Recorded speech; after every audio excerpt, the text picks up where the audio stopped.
So hey everyone welcome back to my mini vlog. मेरो नाम चाहिँ सञ्जय। मैले धेरै दिनको बादमा मैले ब्लग बनाउनु जान्छु आज दिन हो, किनकि म गाउँ गएको थिएँ, त्यही भएर मैले ब्लग बनाउनु पाएको थिएन हो। त्यही भएर चाहिँ आज दिन मैले ब्लग सुरु गरेको छु।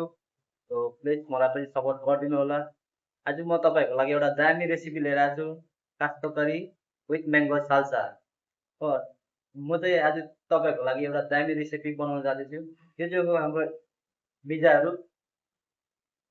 यो चाहिँ हो हाम्रो बोइल क्यारोट, अन्त बेबी अनियन, अन्त हाम्रो बोइल गरेको आलु, अन्त यो चाहिँ हो हाम्रो म्याङ्गो साल्सा, अन्त यो चाहिँ जास्मिन राइस, यो चाहिँ हाम्रो चिकन। सबसे पहिला म गर्नेछु हो चिकन मेरिनेसन, यसलाई फ्राई गर्नुको लागि। र म हल्का लाउनेछु हल्काले चिकन ब्रोथ पाउडर र चिकन ब्रोथ पाउडर। त्यसको बादमा लाउनेछु म हल्काले सोया सस, यो चाहिँ हो लाइट सोया, एकदम दामी छ। मेरिनेसन गर्नुपर्नेछ। त्यसको बादमा चाहिँ यहाँ चाहिँ ब्रेड क्रम हो, यो चाहिँ ब्रेड क्रम, अन्त यो चाहिँ बेटर। सबसे पहिले चाहिँ हल्का बेटरमा लाउनु पऱ्यो। बेटर लगाएपछि चाहिँ यहाँ ब्रेड क्रममा हाल्नु पऱ्यो।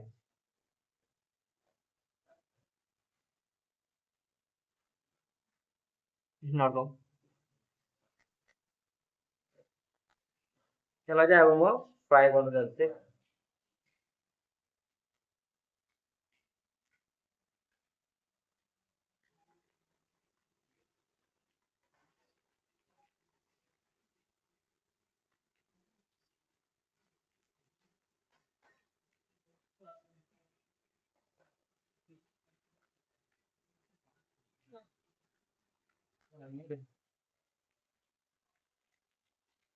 त्यो चाहिँ चिकन चाहिँ गोल्डन हुनुपर्छ है, त्यो चाहिँ पाक्यो अब।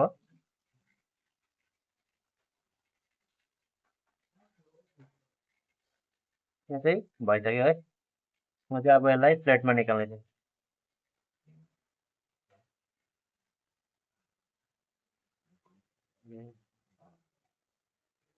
सो सो यो चिकन चाहिँ मेरो रेडी भइसक्यो। अब म चाहिँ यसको सस बनाउनु जान्छु।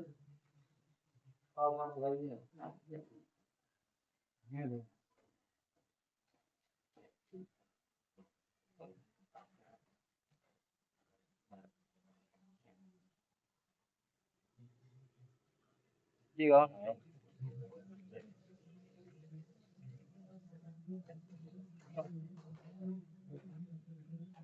त सबसे पहिला लाउनेछु म हल्काले तेल हो। तेल हालेपछि चाहिँ गार्लिक हालेको, गार्लिक हालेपछि चाहिँ म हाल्नेछु उसको सस। यो चाहिँ हो हाम्रो कास्तो करी होममेड सस हो, त्यो यति हाल्छु। अन्त हल्काले हाल्नेछु यो टमाटर।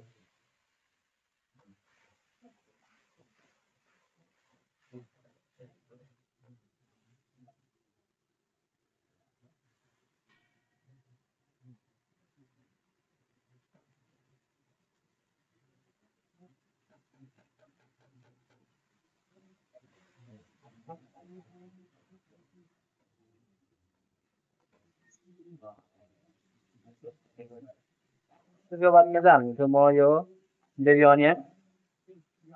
त्यसको बादमा हाल्नेछु म यो क्यारोट। त्यसको बादमा हाल्नु चाहिँ यो म आलु बोइल गरेको, किनकि यो जापानिज करीमा चाहिँ तपाईँहरूले आलु अनियन क्यारोट चाहिँ हाल्नै पर्ने हुन्छ।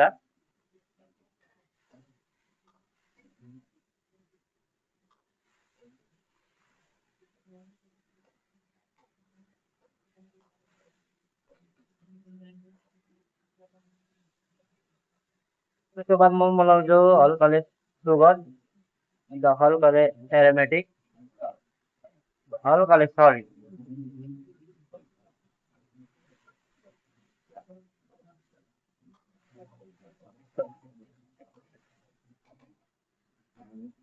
त्यसको बादमा म हाल्नेछु है हाम्रो पटेटो स्टार्च, के गर्नुको लागि।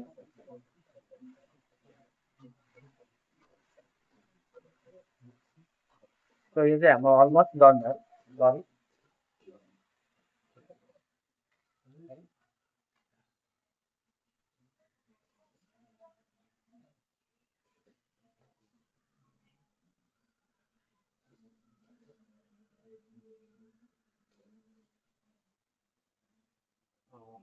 मैले यो ससहरू बनाएर रेडी गरिसक्यो हो। अब म चाहिँ यहाँ प्लेटिङ गर्छु। प्लेटिङ चाहिँ कसरी गर्छु भने यहाँ तपाईँहरूलाई देखाउँछु।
म चाहिँ यहाँ हाल्छु फ्लावर, रामे फ्लावर।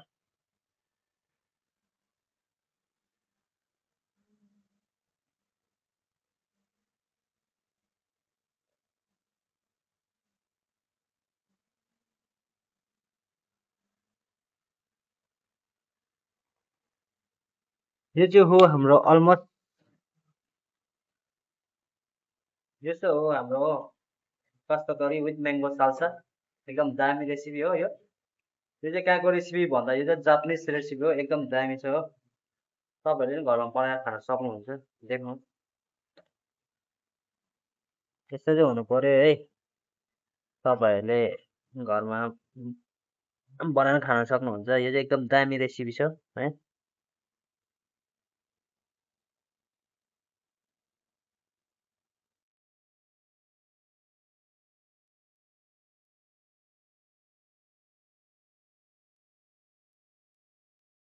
यो जापानिज डिस एकदम दामी छ, कस्तो करी विथ म्याङ्गो साल्सा एकदम दामी छ। तपाईँहरू पनि घरमा बनाएर खान सक्नुहुन्छ। सो म चाहिँ के भन्न चाहन्छु भने आज ब्लग चाहिँ म यहाँ खतम गर्न चाहन्छु हो।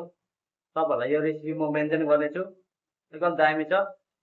अन्त मैले जति सक्दो भने तपाईँहरूले मलाई हो सपोर्टिङ गर्नु पर्यो हो। अब म तपाईँहरूको लागि एकदम दामी दामी भिडियो बनाएर ल्याउने छु हो। त्यसको लागि चाहिँ फुल सपोर्ट दिनु पर्यो तपाईँलाई। आजको ब्लग चाहिँ म यहाँ खतम गर्न चाहन्छु। त्यसको लागि चाहिँ thank you so much. Bye bye, मिल्नेछु नेक्स्ट भिडियोमा।